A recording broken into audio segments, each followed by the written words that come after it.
There's a lot to be said for the winter. The darkness comes down early, and you get the dinner over and settle down in front of the fire. You push your chair back, wriggle down into it, yawn a bit, and stare into the log fire. The flames curl out bit by bit and draw you in. For a log fire is a spellbinder as ancient as the sea.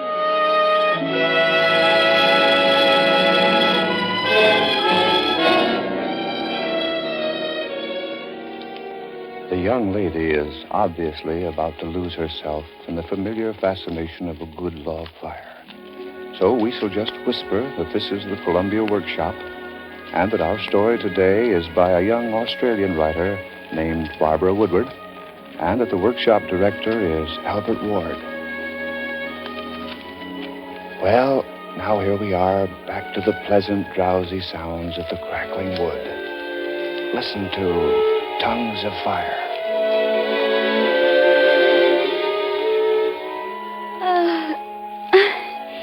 You stare into the fire, and after a while you lose everything but the sensation of warmth, the impact of hot color, and the antique shadows on the wall. You can't hear the thoughts you want to think for the hissing and crackling of the fire. The fire hisses and you stare. And after a while, you imagine the strangest things.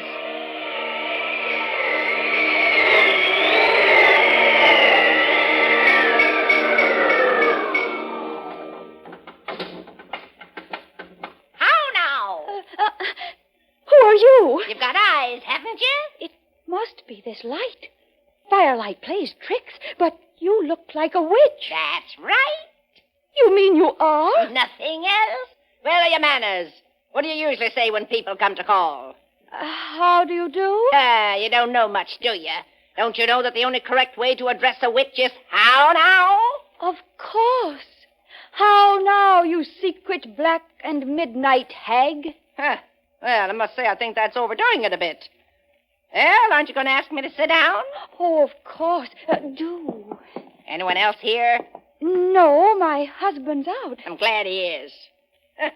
On my spell, it's good to sit down. It must be very windy out tonight. All depends how you're out.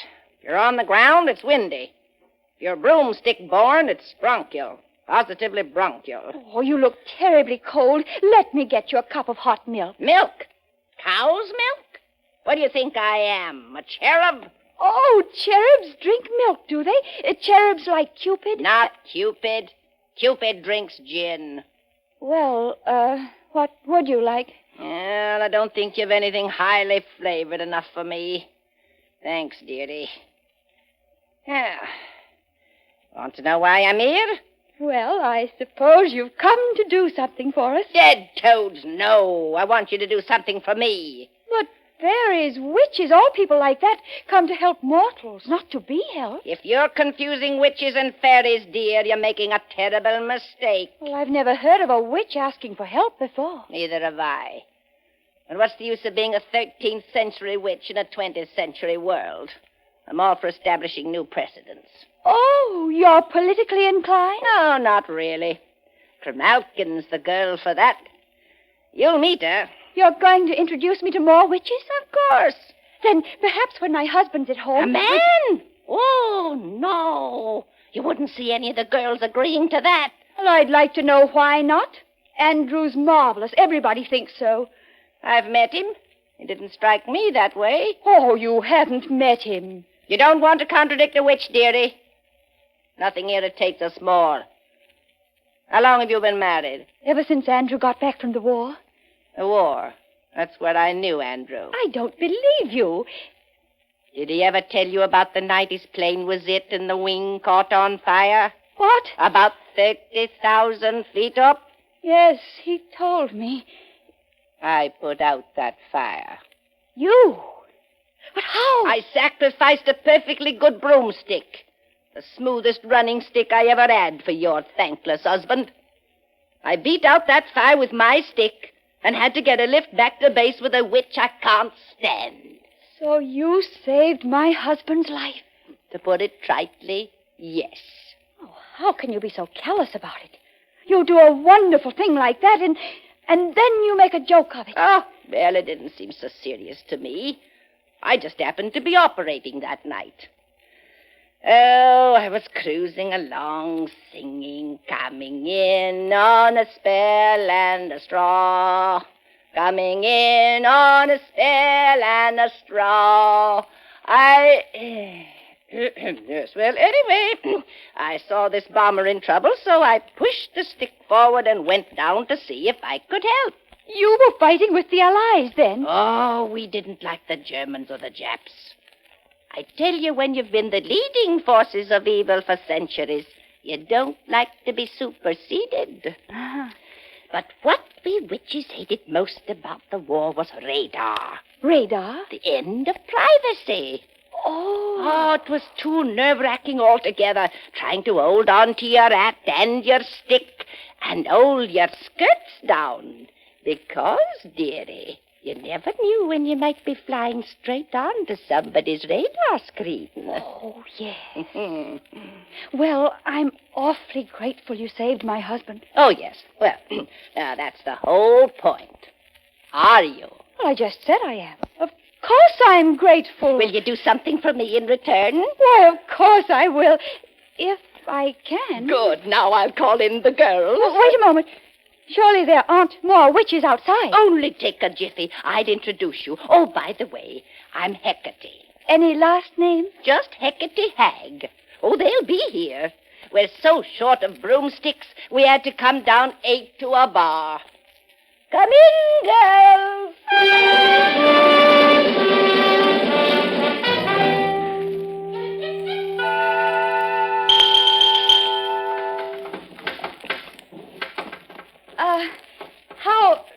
How now, everybody? How now? How now?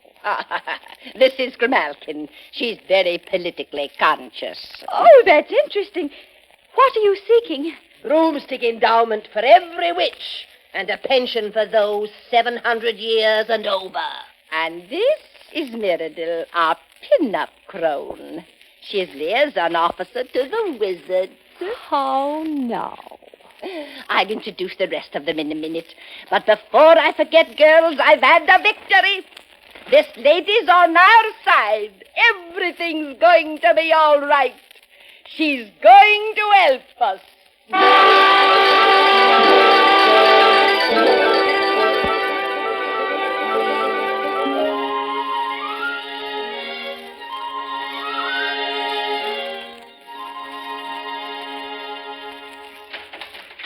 Come on, since I wasted so much time last night talking you into this shopping expedition, I'm pretty keen to get started. Now, don't rush me, Hecate.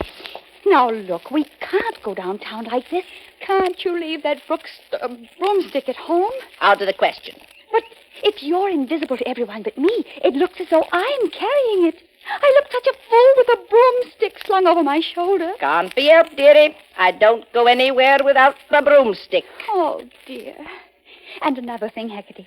I'm worried about Grimalkin and those other witches alone in the house. They might do anything. They might do a little cooking. That's what I'm afraid of, Hecate. I'm going back. I can't have them mixing their horrible potions in my kitchen. They won't waste their potions on you. Rats and newts and noxious weeds are far too scarce. If I know the girls, they'll just sweep out the house for you.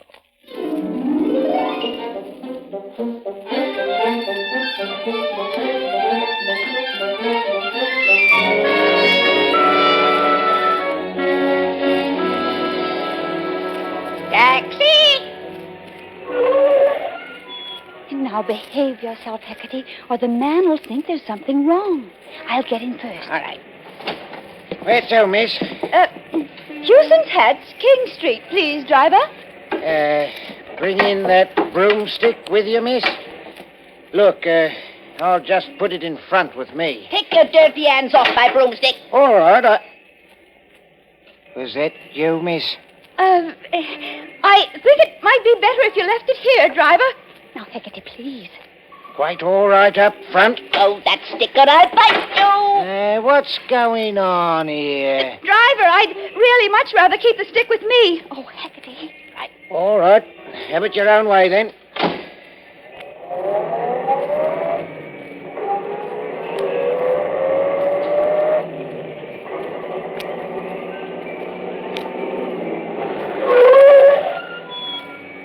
What's the matter, driver? Who've you got there with you? Why- What's going on? Someone just leaned over my shoulder and pushed that meter down. Oh, but that's impossible. There's nobody here but me. It's not impossible. I felt it. Didn't you hear the meter click? Now, you get out of my cab straight away. Go on, out you get. Don't think you can play your sideshow tricks on me. Go on, I'm not having any funny business in my cab. Just be good enough to keep calm for a moment till I get this broomstick out. I'll get the flaming broomstick out for you. Oh! Ow! I told you I'd bite you if you touched my broomstick again. I'll have the law on you!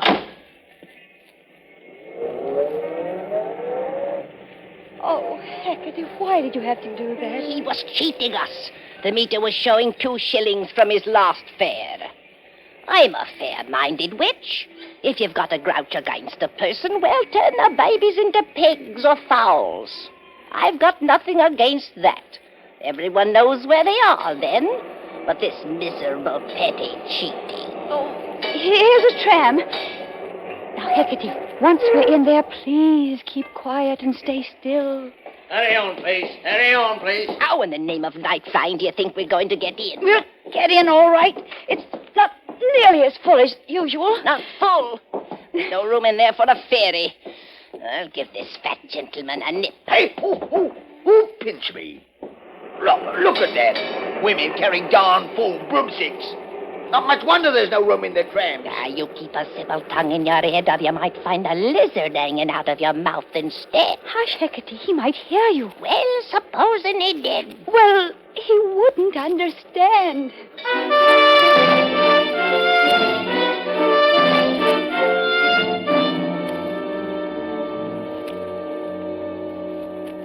Hecate, before the salesgirl comes, how are you going to try the hat on when she can't see you? Oh, you try it on. Doesn't matter if it's a bit big.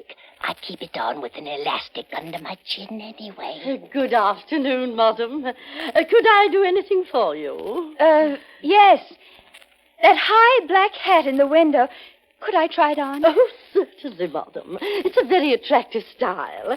I think it will suit you. Now, oh, that is charming, isn't it? Of course, with your lovely straight nose. It isn't going to be on our lovely straight nose. I beg your pardon, madam. Oh, I was just thinking. What do you think of it, Hecate? Oh, not bad. I see the fashions are catching up with us at last. Tell her to rip off those tizzy flowers and put on a decent, self-respecting buckle. I like this hat very much.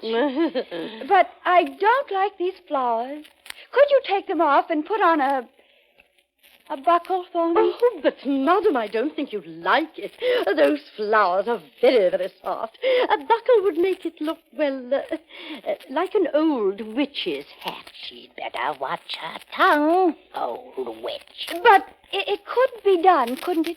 It would be 6 guineas. 6 guineas? But I want 2 gross of them. Oh, madam, you must be reasonable. Our stocks are so low, and we're so short of materials, we can't allow any customer to have more than 2 hats. Oh, but I want one for all the girls in my group. We haven't had a single new garment for ages. Not since the Middle Ages.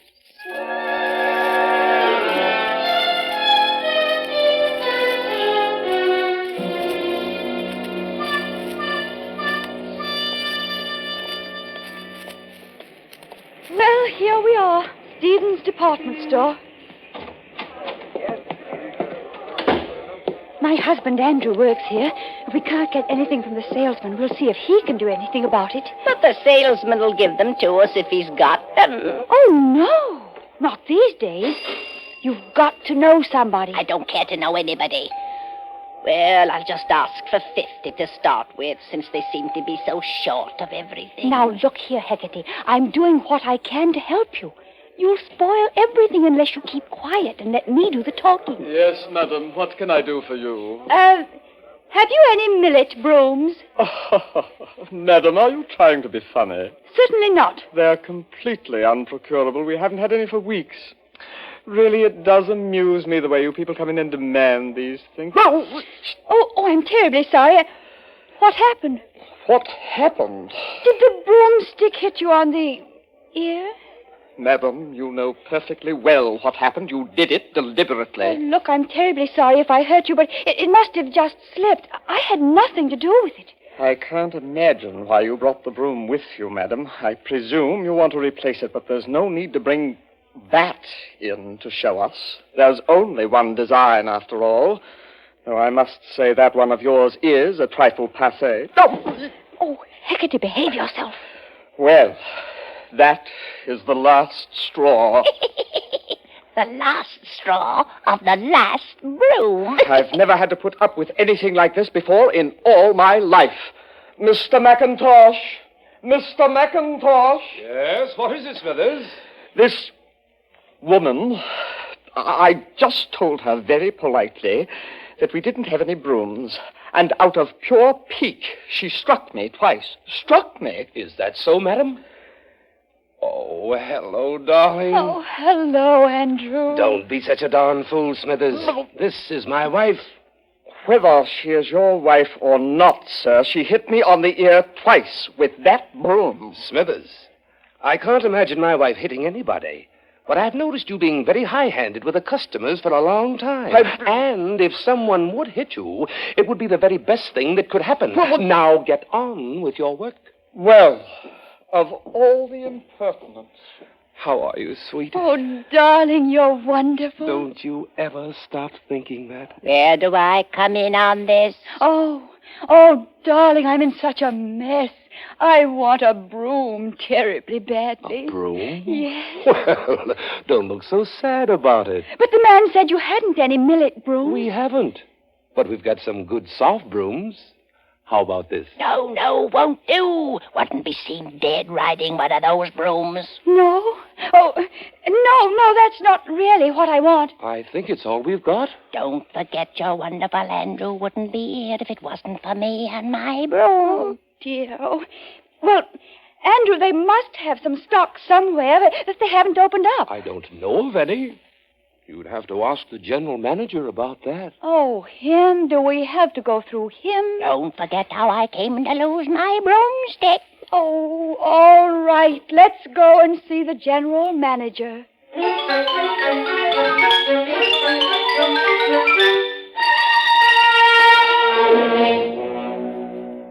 Well, we haven't got any brooms exactly like the one you're carrying with you, Mrs. McIntosh. I've never seen one quite like that before. It's very red, isn't it? Oh, it doesn't have to be exactly the same. Well, as a matter of fact, we have got a few brooms stored away, just a few. I think we could manage to get you one. You know, your husband's one of the most valuable men, Mrs. McIntosh. It's a poor store that can't look after its own, eh? He's a pompous toad. I'd like to pop him into a stew. Hush, Hecate. I think it could be managed, Mrs. McIntosh. It was really up to the owner of the store, of course, Mr. Stevens. I'll catch him sometime when he's in a good mood and see what can be done. Thank you very much, sir. Would one broom be enough, or would you like two? Well, nothing less than 50 is much good to me, if it could be managed. 50? Darling, what are you thinking of? Oh, I know it sounds terrible, Andy, but if you knew the facts of the case, you'd be the first to say I must get them. It's because of what she did for you. We owe it to her. But I don't understand, Andy, darling. I'll explain it to you all later. Mr. Granger, I must apologize for seeming to be so greedy. But is there any way that I could get 50 brooms? Well, I don't know. Well, this is all a bit beyond me. I thought you were only wanting one broom. Oh, I am sorry. You must think I'm dreadful. I don't expect you to get them for me, of course. But could you tell me any way that I could go about it? Well, I suppose it could be done if you knew the right people. I'm glad I only go shopping every 700 years. Let's see now. Well, if you send a written application to me, in triplicate, that is, I could send it on with a covering note asking them to do it as a personal favor to me, you understand, to the Board of Brooms. Well, then they'd have to apply to the Department of Industry, and they'd probably have to have the backing of the Health Board before they could get permission from the Trade Council. But if I get in touch with the right people, I think it could be managed. What did you say you want these brooms for? For general cleaning. General cleaning? Oh, no, you better not say that. After all, anyone could say that. You better say it's for charity work. Oh, do I have to pose as a social worker to get a new broom? Oh. Hecate, what's the matter? Oh, she's fainted. Get me a drink, quick. I can't stand this life. Oh, Hecate, are you all right? Oh, I feel sick. I feel so sick. So nice up where I come from. Darling, what are you doing on the floor? Who do you think you're talking to? Oh, Andy, she's almost fainting. Darling, have you been feeling like this long? Oh, why didn't you tell me? Mr. Granger, would you give me permission to take my wife home in a cab? She doesn't seem at all well. Certainly, my boy. I think you'd better take her straight away. Oh, Andrew, I'll be quite all right if you'll just put me in a cab. I can take myself home. I'll go and get one. Back in a minute. Most extraordinary. She imagines she's with somebody. Oh, Hecate, I'm taking you home in just a moment. Are you all right? I feel so sick.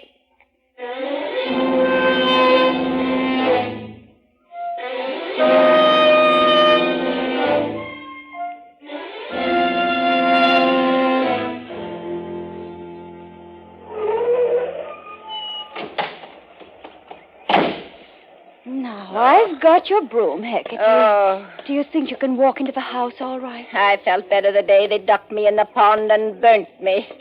I never realized what you women go through shopping. Oh, look at the garden. What on earth happened to it? Looks as though the girls haven't been wasting any time. But they've trimmed away my herbaceous borders. And where's the hedge? Oh, I don't know how to tell them that I couldn't get the things. All that drivel about short of stock strikes. But if you only apply in triplicate, send it on to the board, to the council, to the association, to the department. But don't say what you want it for. Think up a good one, and you've got to know the right people. Oh, if you were one of us, you'd get used to all the inconvenience. It's part of the post-war period, you know. Best argument I ever heard for abolishing war. There wouldn't be any post-war period. Oh, you'll get proper perspective on these things after a while. You've just got a case of shopping blues, that's all. Makes me feel as though I've lived a few centuries too long. And actually, I'm only a flapper, as witches go. Come off it, Hecate. Who do you think's going to believe that? Oh, how now, Mirabel? How now, girl? How now, dearie? Oh, no. How now, everybody? You've been gone long enough. Where are the new broomsticks? Where are those new hats of ours? I know. They're being sent. They're not being sent. Well, then, where are they? I couldn't get them. What's she mean? Couldn't. I know it's a word that we don't use, but they use it a lot down here. Down here, nobody seems to be able to make anything happen. You mean we go on riding 8 to a bar? You mean we've gone to all this bother for nothing? Girls, this is the hour for action. We've been waiting the psychological moment. Up, witches! Strike! Strike for your rights! Are you content to be under witches all your immortal life? Let's go into the house. Hecate isn't well enough to stand about out here. Yes, and Grimalkin might go on stump speeching for hours. You've made the garden look very nice, girls. Wait till you see the house. Yes, I am waiting. Oh, but where are all my flowers? We couldn't let those flowers go to waste like that. We made a love potion out of them. Cupid'll take it. He's working overtime these days. But where are all my antiques and the bric-a-brac and the pictures? Oh, they were terribly untidy. I don't know how you left them lying about so long. Oh, what did you do with them? We swept them out. Doesn't it look clean? But where are they? In the garbage bin, of course. Oh. Well, aren't you pleased with it? Oh, it's beautifully clean. What's that? That's the vacuum cleaner. But it's all in little pieces. Yes, I know. We'd heard how much quicker they were than brooms. Grimalkin made a trial flight. It's not airborne at all. Oh. You look almost as pale as Hecate. Here. Sit here. Thanks. Thanks awfully. Would someone be good enough to light the fire? I feel I need a little warmth. Well, come on, girls. Let's get going. What's the hurry, Hecate? What's the point in staying? Oh, you're not really going, are you? I didn't realize you'd be leaving so soon. There's a lot of things you haven't realized yet. I wish you wouldn't go like this. I'll never be able to thank you for what you did for Andrew. All I wanted was a few new broomsticks. Oh, I'd like to have been able to do something for you. Oh, I never realized before what you mortals have to go through. Well, bye now, dearie. You're really going? We're on duty now. Come on, girls. Oh, please, don't tramp all over the nice, clean window seat. You're making it all dirty. It was dirty when we came, wasn't it? Right. In line. Hold that broom steady. Left legs up. Over. Hold it, girls. Well, what are you going to do when we leave? Sit there and moon about all the things you have to expect? No. Actually, I've got a few things to look after in the garbage bin. Well, cheerio. Over the moon. All witches in position. Keep her steady and level. With the right leg. Shove.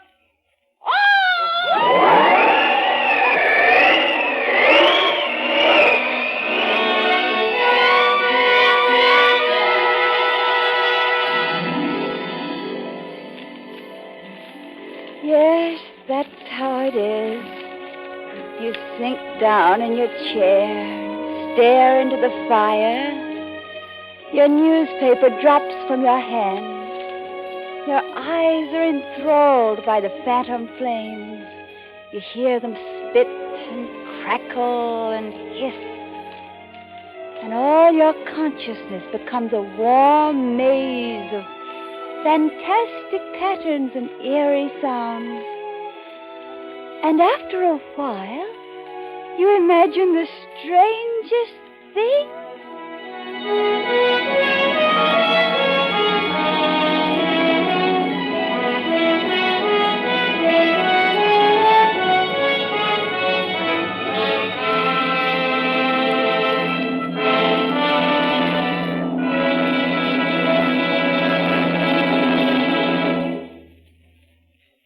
You've just been drowsing with a young Australian housewife who sat down to watch the fire and met a number of witches who had some shopping on their mind. Tongues of Fire was written by Barbara Woodward of Sydney, Australia, and came to the attention of the Columbia Workshop through CBS's famous writer-director Norman Corwin, who recently completed a round-the-world trip by airplane. Today's special score was by Robert Ward, and the production was under the direction of Albert Ward. Appearing in the cast were Helen Clare as the young housewife and Ethel Wilson as Hecate Hagg. Next week, over most of these same CBS stations coast to coast, the Columbia Workshop will present an unusual experiment in radio drama entitled The Surreal Marriage, written by Elwood Hoffman of the CBS Division of Program Writing, scored by Alexander Semler, and directed for the Workshop by Werner Michel. Saturday night is good listening with CBS, so stay tuned in now for Larry LeSueur and the latest news over most of these same stations in just a few moments. This is Don Baker speaking, and this is CBS, the Columbia Broadcasting System.